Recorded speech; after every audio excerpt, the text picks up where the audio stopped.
Well, thank you very much. It's a great honor to have the leader of Argentina, a place that I love, I've been to, and one of the most beautiful places in the world, president. And I really want to thank you very much. He's MAGA all the way. It's Make Argentina Great Again. I heard about him when he was campaigning, and even before his campaign. He's a great economist, and he was saying a lot of very correct things, and he was very much in a conservative mode. And I heard all about you as you were running and even before you were running, because as a tremendously talented economist, you were getting a lot of good write-ups, and I appreciated that. But he was Make Argentina Great Again. It worked. I actually sent him some hats for his early part of the campaign, and then he called me. He wanted a lot more. And I said, when does it stop? When will it stop? And it stopped with him winning. And he's become very popular, and he's on the verge of a breakthrough, I think. I think he's really on the verge of tremendous economic success, and I know that Scott Bessent is helping, and our great Scott is doing a job, and he feels very strongly about it. And Scott, do you want to say just a couple of words about that, please? Yes, sir. The president is fighting 100 years of bad economic history and policy, and is both presidents. Both. We're fighting bad.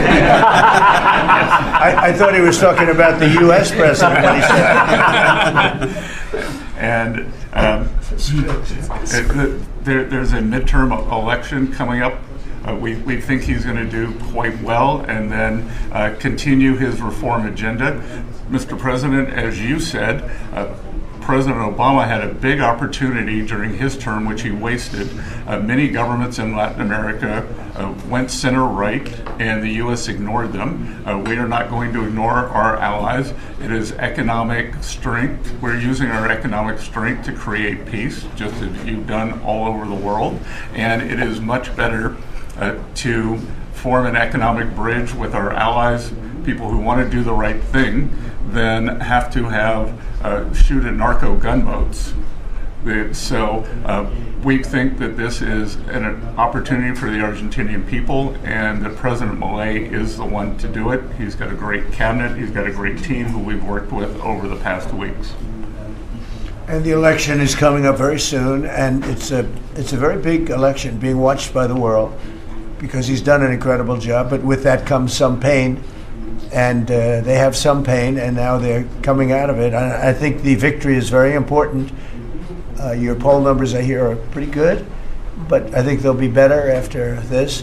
And you know, our approvals are somewhat subject to who wins the election, because if a socialist, or in the case of New York City, a communist wins, you feel a lot differently about making an investment. I think, Scott, you'd feel that if somebody that had no chance, in other words, if somebody wins and has no chance of ever having a great economy because of that philosophy, you would put a halt to what we're doing.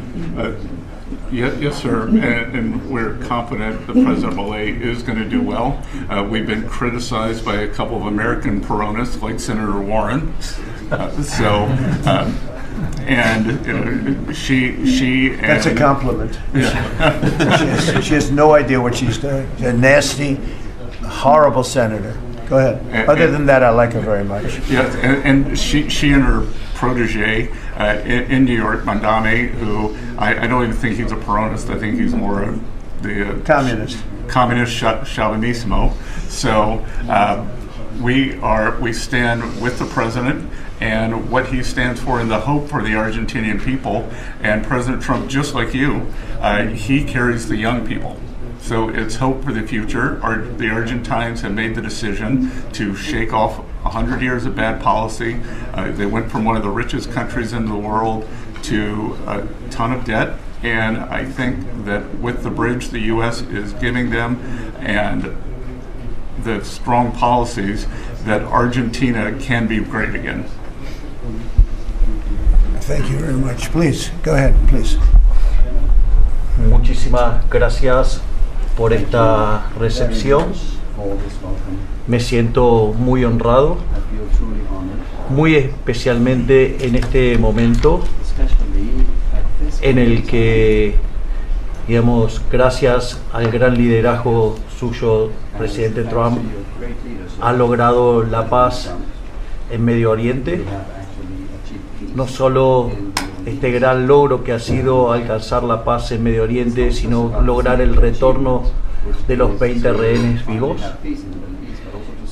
Además, quiero también felicitar por esa labor y por entender, digamos, la amenaza que es el socialismo del siglo XXI en todo el mundo, y en especial en América Latina, la labor de Marco Rubio.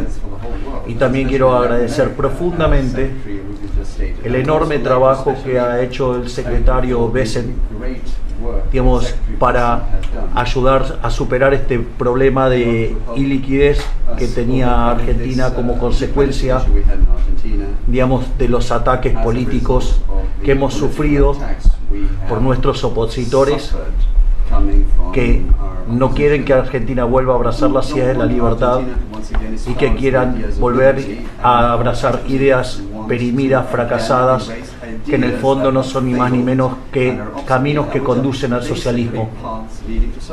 Así es que, en primer lugar, muchas gracias por recibirme, muchas gracias por lo que están haciendo por el mundo libre, y muchas gracias al secretario Bessent por la enorme tarea que ha llevado a cabo y que, digamos, nos permite tener una ruta para poder transitar tranquilos y hacer lo que los argentinos de bien necesitan, y que creo que va a ser un buen caso para mostrar al mundo que las ideas de la libertad funcionan y generan prosperidad.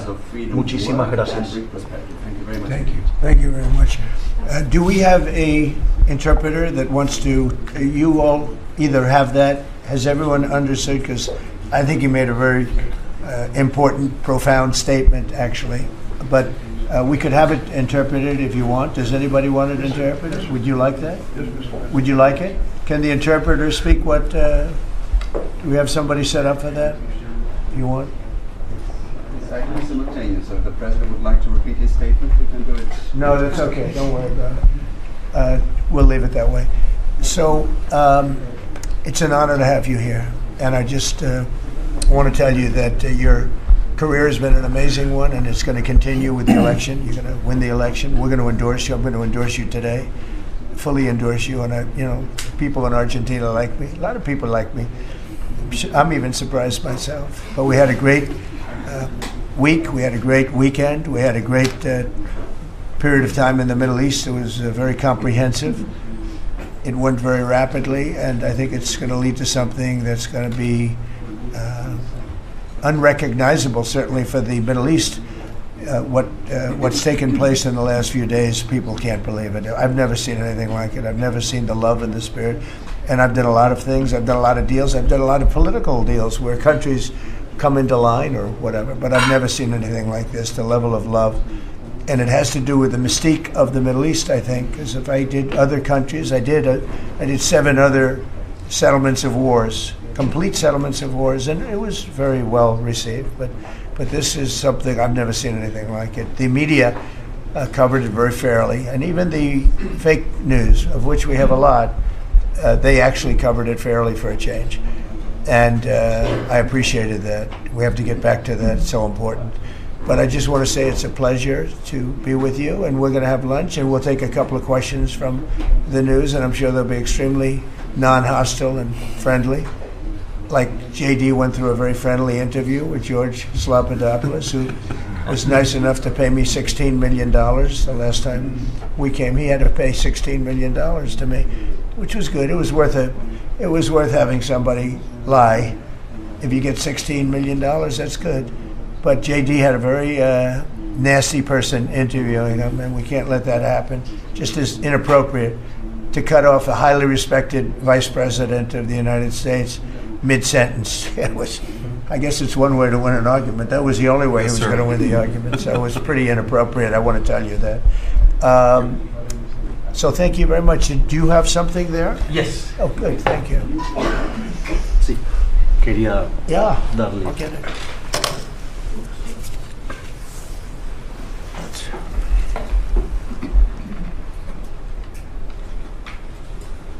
That's fantastic. Thank you very much. And when he did this letter, Mr. President, your settlement in the Middle East wasn't done.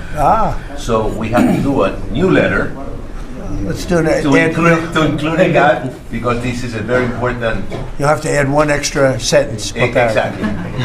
That's great. Thank you very much. This is such a beautiful statement. Thank you very much.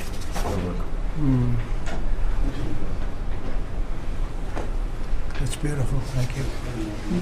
Mr. President, Mr. President, how is this Argentina? Why don't we talk about Argentina first? And then go ahead. How is Argentina going? Mr. About President, the how is this influence of China Argentina? in Argentina?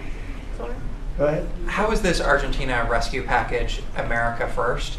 And is this rescue package meant to help President Milei's party in the coming election? No, it's helped. It's really meant to help a good financial philosophy where Argentina can, after 20 years of disaster, because it was very successful at one point, and it can be again, like Venezuela. Venezuela was very, very successful, and now it's a dictatorship. So when we can help our neighbors, we're making tremendous progress in South America. South America, Marco was telling me, he's like our great expert here. He really knows it. But you were telling me that so many of the countries are coming our way. And we had a few years ago, when I just came back, so I've been here now almost 9 months, but when I just came in, I was amazed to see how poorly we've done. We lost so many, and one of them was Argentina, would be lost if he wasn't there. And I think he will be there because the people recognize he's done an amazing job. He took over a real mess. So did I take over a mess. I took over a mess by, the Biden group. And Obama he started it, I'll tell you. Barack Hussein Obama started it. Could you give a couple of words on South America? You were telling me so well yesterday how well we're doing. Go ahead. Well, first of all, we have now 8 or 9, 10 countries, Argentina being foremost among them, that have aligned with the United States on issue after issue in international community events all over the world. There, in fact, these great allies like Argentina, but I can go into others, Costa Rica, I don't want to leave anybody out, El Salvador, but I think one of the more promising developments is later this month, there'll be an election in Bolivia. After 25, 30 years of anti-American hostile government, both of the candidates running in that election, in the runoff election, want strong and better relations with the United States, and another transformative opportunity there. But so I think this is important. This is our hemisphere. It's where we live. And having strong neighbors such as this. And great progress has been made, really. And we'll make more. Absolutely. Over the last 9 months. Really over the last 9 months. Yeah, please. Mr. President, from Argentina, Buenos Aires, do you imagine soon a free trade agreement with Argentina? Could it be possible soon? Yeah, it will be. Well, we're going to discuss some of it today. But no, we want to help Argentina. And we want to always help ourselves. But we want to help Argentina. And one of the ways we can do, they have great product. And we used to do a lot of trade, and then if you look at what the Democrats, they didn't know. They didn't know. Honestly, they didn't know what they were doing. But a lot of that trade disappeared, and they have great product. So we will be trading with Argentina. And it'll be helpful to them, and it's helpful. It's good for us also. Mr. President, was China trying to draw a wedge between the U.S. and Argentina by buying soybeans from Argentina and not U.S. farmers? I would say so. Yeah. And China on China likes to draw wedges. Ships too. Yeah, sure. I mean, I guess that's natural. It's China, and it's natural, but it's not gonna mean anything in the end. Mr. President, Mr. President, from Argentina, should Argentina end the China swap and close the space base in Neuquén? I don't think you should be doing business much with. You can do some trade, but you certainly shouldn't be doing beyond that. Certainly shouldn't be doing anything having to do with the military with China. And if that's what's happening, I'd be very upset about that, yeah. What about You the understand swap? that, Scott, right? Mr. President, You do understand. Mr. President, what about the swap? Because it's so important for Argentina, the swap. Okay, go The ahead. central bank. The American assistance is not predicated on the swap with China being closed. Any reporting to that effect is incorrect. But you said that Argentina has to expel China from your business or from your agenda, and the swap is so important for Argentina. No, I was referring more to ports, military bases, observation facilities that have been created in Argentina. Than the swap? More than the swap? More than the swap. Okay. He was referring to that. Yeah, behind you, please. Yes, President for Argentina, what's the benefit for United States in helping this way Argentina? Just helping a great philosophy take over a great country. Argentina is one of the most beautiful countries that I've ever seen. And we want to see it succeed. It's very simple. I mean, we don't have to do it.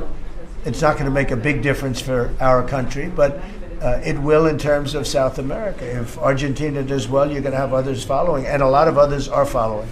You have countries in South America that 2 years ago would have never even been thought of to go as democracies or as just countries that want to do fair and balanced trading. And now you mentioned Bolivia, but there are numerous other countries that are coming our way. And Brazil, as you know, I had a very good conversation with the president. I met him at the United Nations before I went up to speak, and then I found that he didn't have a speech because I had no teleprompter. They turned off my teleprompter purposely. They made it impossible for me. But it didn't silence me. I spoke without, and it was a good speech. I mean, it was a good speech. But no, think of that. You go into the United Nations, I'm speaking in front of 158 leaders and the whole world. And I look at my teleprompter and it's dead. They killed my teleprompter. They wouldn't let the man that operated into the booth. Can you believe that? Do you not have any specific interest in economic terms for the state? I do have. No, I want to see it succeed. I think it's going to be great, and we will benefit also. But it's not that big a benefit because it's not that big a country, but it's a very important country, and it's a country that can be very successful. There are some countries that will never be successful. This is a country that has great potential if it has the right leadership, and you have the right leadership with this man right here. Okay? Mr. President, would you support dollarization? I would say that I'll leave that up to my my economic people, but I like the dollar. I'm very strong on the dollar. And anybody who wants to deal in dollars, they have an advantage over people that aren't. But for the most part, we're keeping it that way. I think if Biden would have, that group would have gotten elected, meaning Kamala, you wouldn't have the dollar as your currency anymore. You wouldn't have a world domination by the dollar if I didn't win this election. And now the domination, like BRICS. I told anybody who wants to be in BRICS, that's fine, but we're going to put tariffs on your nation. Everybody dropped out. They're all dropping out of BRICS. BRICS was an attack on the dollar. And I said, you want to play that game, I'm going to put tariffs on all of your product coming into the U.S. They said, like I said, we're dropping out of BRICS. And BRICS is like, they don't even talk about it anymore. Scott, you want to add to that, please? We're very happy with the current currency arrangement. Mr. President, Your ABC fake news. I don't want to. Go ahead, Brian, please. First of all, congratulations. I don't take questions from ABC fake news. After what you did with Stephanopoulos to the Vice President of the United States, I don't take questions from ABC fake news. Brian, go ahead. Yes, sir. First of all, congratulations on achieving peace. You're indeed the peacemaker. Hard to believe, right? Did you ever think I was going to be called a peacemaker? Actually, I did. I did too. Go ahead. But on a lighter note, Elizabeth Farah, she is one of the hosts on ABC's show The View. She said a while back, I'll quote, "If Trump gets the Israeli hostages out, I promise I will wear a MAGA hat for one day on this show and say thank you for doing it." Your response? Well, did she put the hat on? Well, she hasn't got the hat yet. Who is it? Which one? Elizabeth Farah. Oh, yeah. Well, she used to work for me. So she used to work here. I'll tell you about Alyssa. She worked here. She gave me the most beautiful letter when, the administration, the time came up, the election was rigged, I left. She gave me the most beautiful letter you've ever seen. I was a great president. What a great job. Some of the letters have been quoted. This is Alyssa, who I never thought was very outstanding. I figured she would not make it. And she didn't have a big role here either. And then we had January 6th, and she left after that or before that, but she gave me the most beautiful letters. And then even months after she left, and while we weren't here any longer, She sent another letter, glowing letter, beautiful letter. And then she got hired by The View, and they gave her a couple of bucks, and she changed her view very quickly. I never thought she'd make it. Never thought she had what it took in any way. You know what that means. But she's on The View. But it just shows what a fraud The View is, because this woman gave me letters and statements. She said I was the greatest president in her lifetime. Now, she's not that old, so I didn't consider it a great compliment, but I've had better. Can we send her a hat? Well, recently I've had the greatest president of them all. I like that much better. Because I said, does that include Washington and Lincoln? Yes, sir, it does. I said, I like that person. So I think she's a joke. Mr. President, on Gaza, how long will it take Hamas to disarm, and can you guarantee that is going to happen? Well, they're going to disarm, and because they said they were going to disarm. And if they don't disarm, we will disarm them. How will you do that? I don't have to explain that to you. But if they don't disarm, we will disarm them. They know I'm not playing games. Okay? Now, we did something monumental. We got the hostages back. That was the first thing we had to do. Above all else, get the hostages back. Now, they misrepresented because we were told they had 26, 24 of dead hostages, if we can use those terms. And it seems as though they don't have that because we're talking about a much lesser number. But that's a very tough subject. I want them back. That's what they said. I want them back. Also, they said they were going to disarm. And initially speaking, they needed, they did take out a couple of gangs that were very bad, very, very bad gangs, and they did take them out, and they killed a number of gang members. And that didn't bother me much, to be honest with you. That's okay. We had a couple of very bad gangs. It's no different than other countries. Like Venezuela sent their gangs into us, and we took care of those gangs. We have Washington, D.C. is one of the safest cities in the country. It was one of the worst cities in the country if you go back just a little while ago, right? Now it's safe. You can walk to work. Isn't it nice?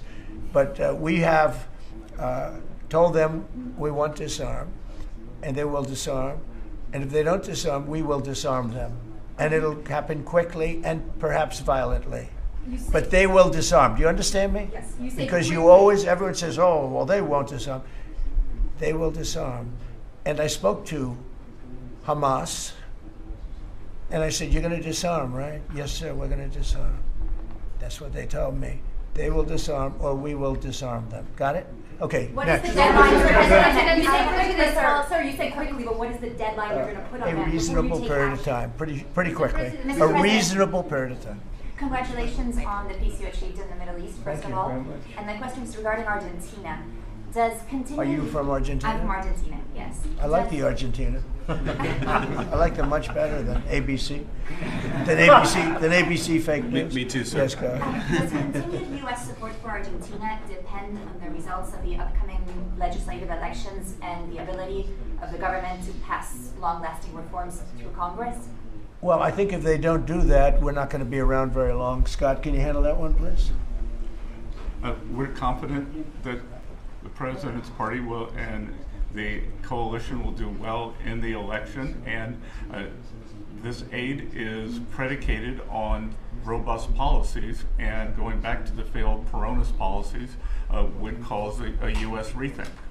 Thank you very much. It's a great question. It's a little like New York. You're reading in Argentina about New York. We have a problem. We have a communist who's 33 years old, doesn't know a damn thing. Practically, he's never worked a day in his life. And he sort of caught on, right? And I'm not going to send a lot of money to New York.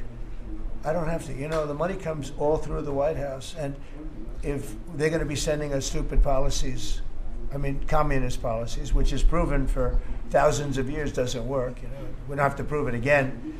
We're not going to ruin one of our great cities because we'll make that great. We will clean up the crime in about 30 days. Took 12 days to do Washington, D.C., so New York is bigger. And Chicago, we've already made a lot of progress despite fighting from the government, but Chicago's doing great. Memphis is doing really great. We have great support there from the political leaders. They said, please come in and clean up crime. And we love it. We've in 1 week, Memphis is so good. It's so much better. We'll have it within a month. We'll have that into a safe city again. And all of these cities, we want to clean them up. We don't like that opposition. But if somebody's going to be a communist mayor of New York, it's a fluke if he gets in.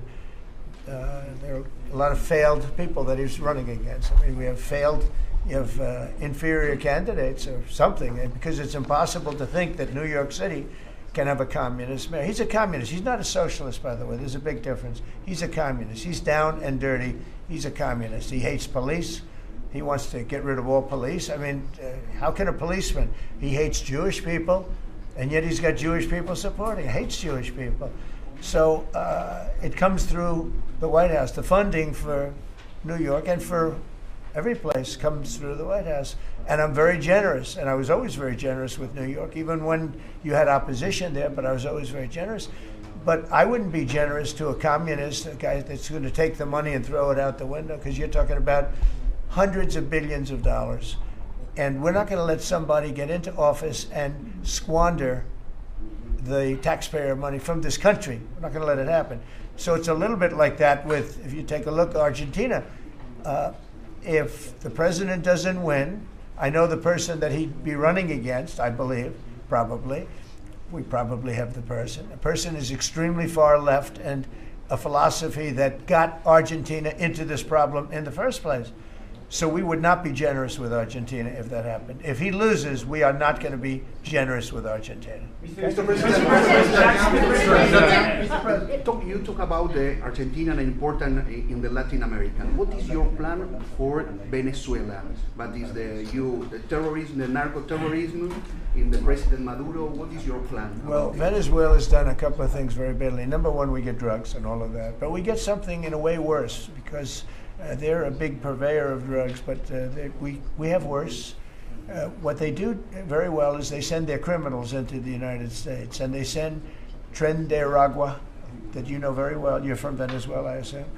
And they send them in by the thousands, literally. And these are the worst of all. And they empty their prisons into the United States. They empty their mental institutions into the United States. And because we had a president who's low IQ, he didn't realize what was going on. And the people that are high IQ that surround him, but they happen to be lunatics, radical left, they're highly intelligent, radical left lunatics, okay? So in a way, that's worse than having a guy like Biden. But they ran the show. You heard about the Autopen. The person that really operated the Autopen, but it was really the people that told the person that operated the Autopen what to do. Those are the people that really were president, okay? So we're not going to stand for it in this country. And by the way, that Autopen thing is under serious investigation. Just this, I don't think you care, because you're from Argentina, you couldn't care less about that. But I just want to say, because I do the weave, you know, the weave, cover a lot of different subjects. But the people that are involved in that Autopen scam, because he barely signed anything. I mean, this guy, I don't know how you can be president. He barely signed it. But the only thing we can find for sure is that he signed Hunter's pardon, his pardon. Hunter's pardon, I like that. That's a combination. So we're going to work very much with the president. We think he's going to win. He should win. And if he does win, we're going to be very helpful. And if he doesn't win, we're not going to waste our time, because you have somebody whose philosophy has no chance of making Argentina great again. What's your advice? Steve, go ahead. Steve. What's your advice for Steve, go ahead. Just to check something, you said Hamas assured you that they would disarm. Was that a direct conversation or through my people? Mr. Witkoff? Or? Through my people. Okay. At the highest level. What's your advice? And it was meant for me. What's your advice for President Milei and Argentina as a political leader? My advice is to hold strong to his principles, because he's right, and he's proving that he was right. He's got one problem. He's got people that are giving him tremendously bad press, even though they know it's wrong. He's got to hold true to his principles, because he's going to win. He's going to win. He's doing the right thing. Everybody knows he's doing the right thing, but you have a radical left sick culture that's a very dangerous group of people, and they're trying to make him look bad. I believe he's going to win out. And what about the rivalry with China in the south? China? Well, you have to be careful with China. Look, we have everybody deals with China. They have to deal with us too. We have to be careful with China. Look, I have a great relationship with President Xi, but sometimes it gets testy because China likes to take advantage of people, and they can't take advantage of us. But we have a fair relationship with China, and I think it'll be fine. And if it's not, that's okay too. You have to do and go where the punches are thrown. You got to put up the blocks. We have a lot of punches being thrown, and we've been very successful. Look, we have the most success. I think we're the most successful we've ever been as a country. We have now close. I've been saying 17. We have, I think, close to or maybe even exceeding $18 trillion going to be invested in the United States. That's more money than ever invested in any country before.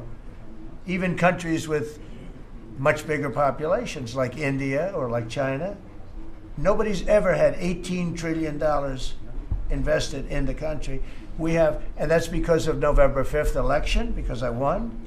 Oh, if she won, you'd be negative. You'd have people getting out of the country. This country would have been in a major depression. If she won, we would have been 1929. They'd like to see that anyway. That's why they keep the government closed. They have a shutdown based on nonsense. They want to give away 1.5, think of it, they want to give away $1.5 trillion to people that come into the country illegally. And as you know, the borders now are closed. But when they hear that they get the greatest health care package in the world and they have no money, but they're living okay in another country, they head up and they start forming caravans and they try and come into our country. But the big problem is they want to give health care to people that should not get health care. They want to give health care to illegal immigrants by the millions. Look at Gavin Newsom, what he's done. He's ruined California. He gives health care to anybody. And I guess they do it for votes. I actually think it's bad politics, but I guess they do it for votes. So I'm with this man because his philosophy is correct. And he may win and he may not win, but I think he's going to win. And if he wins, we're staying with him. And if he doesn't win, we're gone. How can Argentina can help to the peace process, to the Middle East peace process? They can help by doing well. If Argentina does well, that's helpful because they know we help Argentina. So if Argentina is successful, that's great because they view us as somebody that helped Argentina and they did well, and the United States maybe will help them and they're going to do well. So the success of Argentina would be a great feather in the cap of the USA because we're helping them. Right? You understand? Yeah. Yeah, please, behind you. Behind you. Yep. Thank you, Mr. President. Last week you said that NATO should consider expelling Spain. What? You said that NATO should consider expelling Spain. Would you support that? What? Expelling Spain? NATO consider expelling Spain. Oh. I'm very unhappy with Spain. They're the only country that didn't raise up their number to 5%. Every other country in NATO raised up to 5%. And Spain is doing very well off our backs. So I'm not happy with Spain. Spain gets protection, and they know, look, they're sort of in the semi-middle of it, so they're going to get protected automatically. Even if you don't want to protect them, you're protecting them because of the way they're located. And I think what Spain did is a very bad thing for NATO. I think it's very unfair to NATO. It wouldn't matter if you said you're not going to protect them because they're pretty much protected. What are you going to do? Go through the other countries and let's go attack Spain, right? So I think what they did is not nice. I think it's very disrespectful to NATO. In fact, I was thinking about giving them trade punishment through tariffs because of what they did. And I may do that. I think unbelievably disrespectful. Spain, the only one out of all the countries in NATO, the only one that said that is Spain. And I think that's, I think they should be punished for that. Yes, I do. Mr. President, on the government shutdown, you have the money to pay the troops on... I do. Okay. How... I actually have a man who is a very wealthy person, you'll know that when I tell you this, who called a donor, a great gentleman, and he said, if there's any money necessary, shortfall, for the paying of the troops, that I will pay it, meaning he will pay it. How about that? I said, look, we're not going to need it. We're going to take care of our troops. But this was a position that's being forced upon us by Democrats. And all they have to do is just sign a piece of paper saying we're going to keep it going the way it is. You know, there's nothing. It's not like, it shouldn't even be an argument. They've signed it many times before. I don't want to bore you with the fact that Schumer said 100 times, you should never close up government. But Schumer's a weakened politician. I mean, he's going to finish his career as a failed politician. He's a failed politician. He's allowed the radical left to take over the Democrat Party. So if they write books about that, if they write books about him, they're going to have to say that his career ended by allowing the radical left to take over the party. I mean, I won an election in a landslide because people are not into the radical left, and the Democrat Party is. People didn't want to see men playing in women's sports. They didn't want to see transgender for everybody. They didn't want to see all of the different things that they do that's so crazy. Open borders. I mean, the worst thing that he did to us, it's not inflation, because we fixed inflation. Prices are way down. I don't know if you saw that gasoline went to 58 just now. Did you see what's going on with gasoline? No, $58 a barrel. Nobody can believe it. I'm very proud of that. You know why? Because we're pumping like we've never pumped before. Because if you get the gas price down, everything else comes down. It's very simple. And he went away from my policies, and you had the greatest inflation. The last administration had the greatest inflation in the history of our country. And now, as you know, groceries are down. It's all down. We're doing good. Are you settling in for is this going to be a long term? It's up to them. All they have to do is just vote to extend. We don't need it. We're not saying we want money. All we need is a right to extend. They want a right to extend, but they want $1.5 trillion so they can give it away to illegal immigrants, the people that are invading your cities. And many of these people, for whatever reason, I mean, I understood this. I called it a long time ago. These countries are run by people I know. Friends of mine, like I know this gentleman. I hope you haven't sent. He probably did too. Why not? They send up their worst people. They send up people that are criminals. They send up people from jails. And at best, the best ones they send up are people that don't work very hard and that are on a social form of welfare.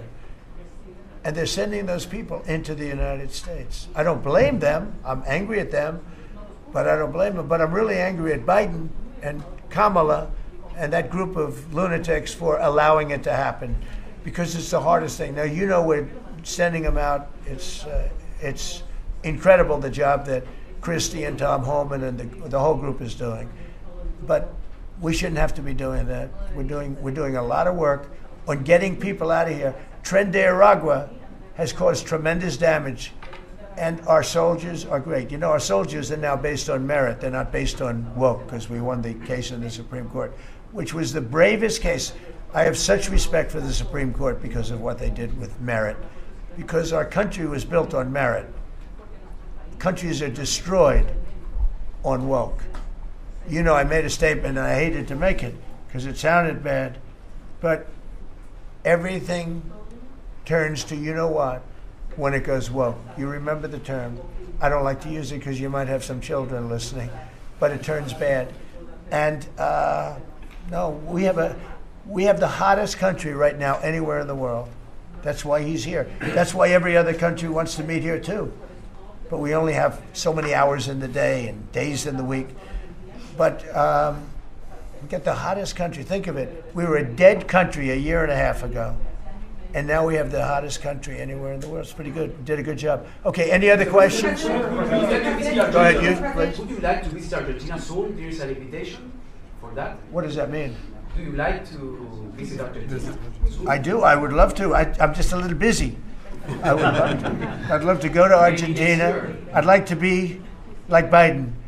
I'd like to go to the beach. You know, my legs are not quite as thin as his. My legs are slightly heavier. My arms are slightly larger. My body is a little bit larger than his. I'm not sure it would be appreciated on the beach, but I'm not going to take a chance. You won't see me in a bathing suit. You won't see in a bathing suit sitting on a beach in Argentina, falling down. not being able to lift a 3-ounce chair, meant for old people to lift, and he couldn't lift it, so we had a problem. He spent too much time on the beach. Somebody told him that he looked good in a bathing suit. And you'd see this guy on the beach all the time. I never quite understood it. Steve, go ahead. Could you preview your meeting with Ukraine President Zelensky on Friday? You expect to talk about weapons? Yeah, no, we have an interesting meeting going on. Look, I'm very disappointed because Vladimir and I had a very good relationship, probably still do. I don't know why he continues with this war. This war has been so bad for him. He's going into 4 years of a war that he should have won that war in 1 week. He's now going to soon be into his 4th year. He's lost 1.5 million soldiers, probably, close. Certainly in terms of wounded and no legs and no arms and all of the things that happen in horrible wars. It's a horrible war. That's the biggest thing that's happened since World War II in terms of death. It's bigger than any of them. I settled 8 of them. The biggest is that in terms of death. Incredible. I think India, Pakistan had great potential too. We did a great job in that one, but he's got to really settle this war. And you know they have long lines waiting for gasoline in Russia right now, right? They have long lines. Who thought that was going to happen? And all of a sudden his economy is going to collapse. And I'd like to see him do well. I mean, I had a very good relationship with Vladimir Putin, but he just doesn't want to end that war. And I think it's making him look very bad. He could end it. He could end it quickly. And I have to tell you, I give credit because who would think that Ukraine could have fought Russia for 4 years to essentially a standstill? Now, there has been some early, before they knew what the hell was happening because it happened quick. Biden should have never let that happen. That's a war that should have never happened, but it did. But it's not making Russia look good, I will tell you that. We need tomahawks in Ukraine? We'll be talking about Ukraine, yeah. I mean, I have the president coming in on Friday, and I know what he has to say. He wants weapons. He would like to have tomahawks. Everyone else wants tomahawks. And we have a lot of tomahawks. Tomahawk is do you need any tomahawks in Argentina? You can cross Moscow, tomahawks. You need them for your opposition, I guess, because see, in this country, they'd use tomahawks for the opposition. I don't do that. I'm much nicer. The Democrats would use them if they had the chance.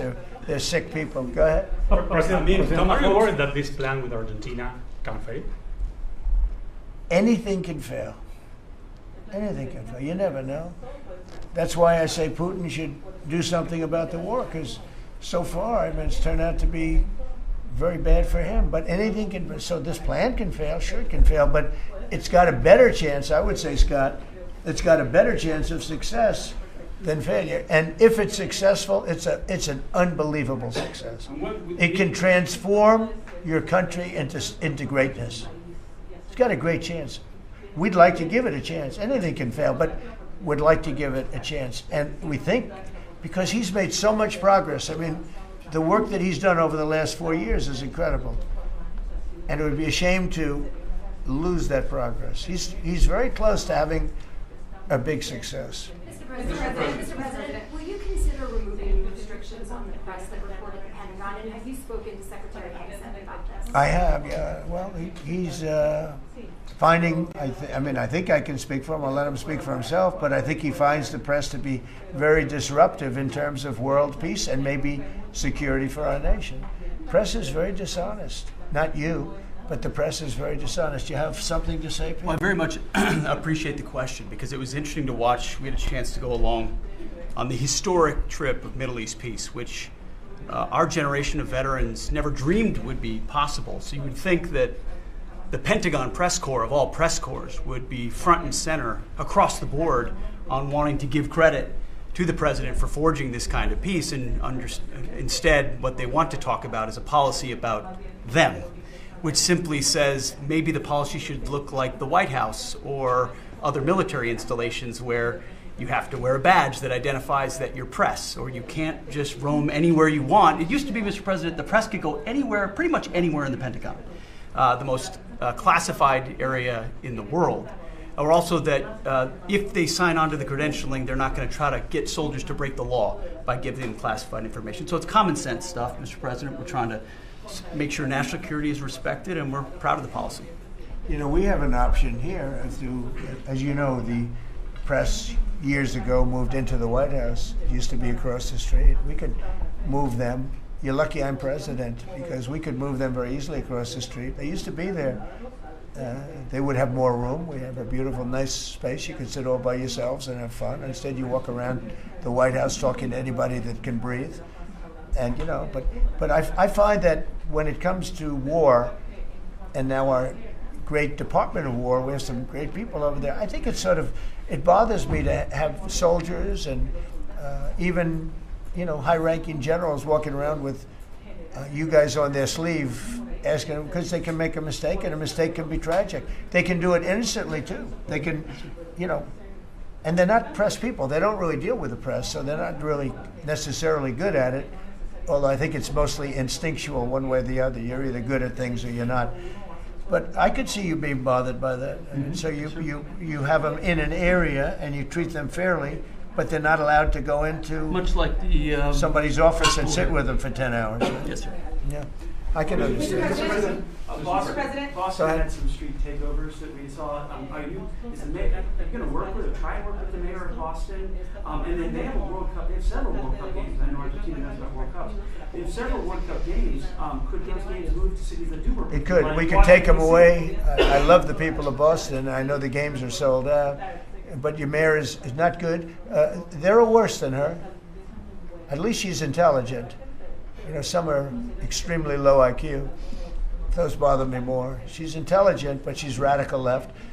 And they're taking over parts of Boston. That's a pretty big statement, right? We could get them back in about 2 seconds. All she has to do is call us. We'll go in and take them back. But she's afraid to because she thinks it's bad politically. She could take them back too. The Boston police are great. I mean, I know them. They love me.